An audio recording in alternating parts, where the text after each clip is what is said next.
Hey guys, welcome back to another episode of Storytime. Today we're going to be talking about a novel that you may have heard of, The Hunger Games by Suzanne Collins. So grab your snacks, get comfy, and let's do this. All right, so The Hunger Games is a dystopian novel written by Suzanne Collins and published in 2008. Now, if you haven't heard of it, it was also made into a movie series with the same name, starring the lovely Jennifer Lawrence. But anyway, without giving too much away, the story takes place in a dystopian future where North America has been destroyed, and in its place sits the nation of Panem, which is divided into 12 districts and a wealthy capital. Every year, the capital holds an event called the Hunger Games, in which 2 tributes from each district are selected by lottery to fight to the death in a televised event. And that is how we meet our protagonist, Katniss Everdeen. She is a 16-year-old girl who lives in the impoverished District 12 with her mother and younger sister. When her little sister's name is drawn for the Hunger Games, Katniss volunteers to take her place, and then she's joined by Peter, who's a male tribute from her district.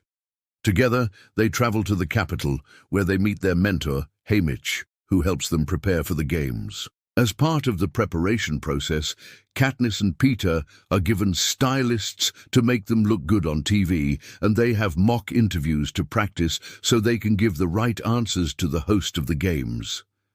The whole point of all of this is to create a good narrative for the games, because it's really just a show to everyone else. If you want to know more about the backstory of this world and how it came to be, there is also a prequel novel titled The Ballad of Songbirds and Snakes, but I personally haven't read that one yet. Anyway, before the games begin, there's an interview with all of the tributes, and during this segment, Katniss and Peter decide to make up a love story between them in order to gain sympathy from the audience. This is actually very important later on, so remember that detail. Then the time finally comes for the games to begin, and the tributes are sent into the arena, which is basically like a big outdoor set, filled with lots of different environments and obstacles that the tributes have to face. The game makers, which is the group of people who control the arena, can change the environment whenever they want to make things more exciting for the viewers at home. There are also things in the arena like cameras, microphones, food, water, weapons, and medical supplies. And it's all there to test the tributes and see how far they will go. The main rule of the arena is that there can only be one victor, so tributes are constantly trying to kill each other. Also, if a tribute is injured and can't continue, they can press a small button to end the game and receive medical attention. But if you've seen the movie or know about the book, you'll remember that Katniss actually broke that rule when she pretended to self-harm in order to save herself and Peter. In the meantime, back in District 12, the people are watching the games on TV and are rooting for Katniss and Peter because of the love story they made up earlier. It's actually quite a significant thing because it shows the power of propaganda and how people can be manipulated into supporting something that they don't really understand. Anyway, as the games continue, Katniss and Peter find themselves falling in love with each other for real, which makes me wonder if it was all planned. Anyway, there is also a love triangle in the story, but I won't say anything more about it, because it would ruin a big surprise if you choose to read the book. As the story progresses, Katniss and Peter become the last 2 tributes remaining, and they refuse to fight each other, which goes against the rules. As a result, the game makers threaten to end both of their lives unless one of them kills the other. In response to this threat, Katniss and Peter decide to eat poisonous berries together rather than kill each other. This act of defiance forces the game makers to declare them both as victors, which causes an uproar among the people watching at home.